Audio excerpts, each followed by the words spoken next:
અમદાવાદ સ્થિત હેડવે business solution LLP દ્વારા આજે સુવર્ણ સૌભાગ્ય ઉત્સવ મહોત્સવની ચોથી આવૃત્તિનું ભવ્ય ઉદ્ઘાટન કરવામાં આવ્યું. છેલ્લા 3 વર્ષ દરમિયાન યોજાયેલી પહેલાની આવૃત્તિઓ દ્વારા દર વર્ષે ₹300 કરોડથી વધુનો જ્વેલરી વેપાર કૂપન સ્કીમ મારફતે કરવામાં આવ્યો હતો. જ્યારે આ વર્ષે 30 જેટલા અગ્રણી જ્વેલર્સ જોડાતા વેપારમાં વધુ વૃદ્ધિની અપેક્ષા વ્યક્ત કરવામાં આવી રહી છે. આ વર્ષની ઉજવણી માત્ર વેપાર વધારવા પૂરતી જ નથી, પરંતુ ગ્રાહકો અને જ્વેલર્સ બંનેને પ્રેરિત કરવા માટે અનોખી રીતે ડિઝાઇન કરવામાં આવી છે.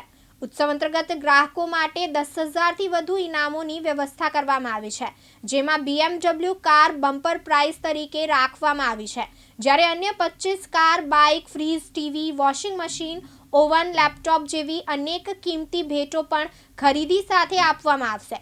કાર્યક્રમનો મુખ્ય આકર્ષણ રહ્યો વિશાળ સેમિનાર, જેમાં 500થી વધુ સોનાના કારીગરો, વેપારીઓ અને જ્વેલરી ઉદ્યોગના માલિકોએ ભાગ લીધો.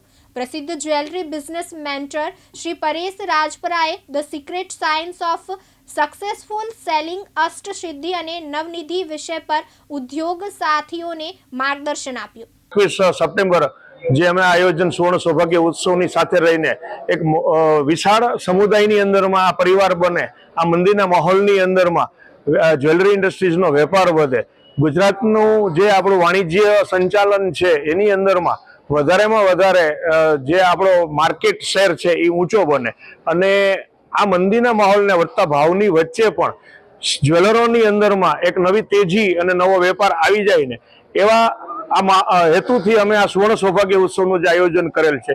જે સુવર્ણ સૌભાગ્ય ઉત્સવમાં ગુજરાતભરના 30થી વધારે જ્વેલરો જોડાય. આજે 500થી વધારે જ્વેલર મેમ્બરો અને પરિવારો સાથે રહી અને અષ્ટસિદ્ધિ નવનિધિના સેલ્સ ટ્રેનિંગ લેશે અને જેની સાથે સાથે આવનારા સમયની અંદરમાં વધારે ગ્રાહક ઇન્વેસ્ટમેન્ટની અંદરમાં સુવર્ણ એટલે કે ગોલ્ડના ઇન્વેસ્ટમેન્ટ તરફ આકર્ષાય, જેના દ્વારા સૌભાગ્ય અને સમૃદ્ધિ બંનેનો વધારો થાય એવા હેતુથી 10,000ની ખરીદી ઉપર સુવર્ણ સૌભાગ્ય ઉત્સવ એક ભેટ કૂપન જે આપી રહ્યું છે અને એ ભેટ કૂપનની અંદરમાં કરોડોના ઇનામ, જેની અંદરમાં BMW, કિયા, અલ્ટો, i10 જેવી બહુ નાના મોટા ઇનામો સાથે કરોડોના ઇનામ આપી અને જે ગ્રાહકને ખરીદી માટે પ્રોત્સાહિત કરી રહ્યું છે. માત્ર હેતુ છે કે ફરીને આપણું જ ભારત એ ફરીને પાછી આપણી સોનાની ચીડિયા તરીકે ઓળખાતું થાય અને ઘરે ઘર સોનાના ભંડાર ભરાય.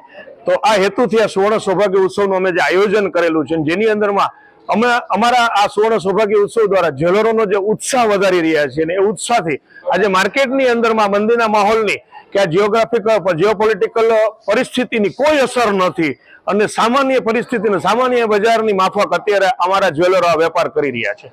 તો હું એવું કહીશ કે આ મંદીનો માહોલ માત્ર મંદી બોલવાથી છે, મંદી છે નહીં, ઉત્સાહ વધવાથી મંદી ગાયબ થઈ જાય છે. એટલે કે ચોથું એડિશન પ્રસ્તુત કરી રહ્યું છે.